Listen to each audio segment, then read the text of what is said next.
কি সুন্দর বিশাল বড় সিলেটের 0 পয়েন্টের ঝর্ণা আমার এই ছোট্ট মিনি কিচেনে। কেমন হয়েছে অবশ্যই সবাই জানাবেন। যারা 0 পয়েন্টে যাননি সিলেট, তারা আমার এই মিনি কিচেনের সিলেটের ঝর্ণা দেখতে পারেন। যাই হোক, আমরা এখন সুন্দরভাবে চাউলটা ধুয়ে নেই, ধুয়ে ভাতটা বসিয়ে দিই। আমার এই পাতিলটা কিন্তু লন্ডন থেকে এসেছে।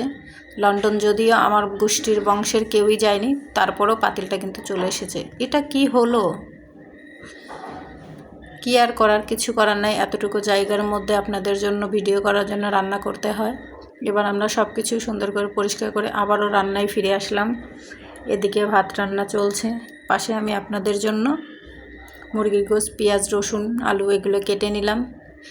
আজকের গোশতটা অবশ্যই হাতে মাখিয়ে প্রেসার কুকারে বসাবো। এই জন্য আমরা গোশতটা সুন্দর করে হাতে মাখিয়ে প্রেসার কুকারে বসিয়ে দিলাম। আজকের গোশতে কোনো মরিচ দেওয়া হয়নি, কারণ আজকের গোশতটা আমার ছোট্ট মেয়ে খাবে। আমার মেয়ের বয়স মাত্র 1.5 বছর, এই কারণে গোশতে কোনো মরিচ হবে না।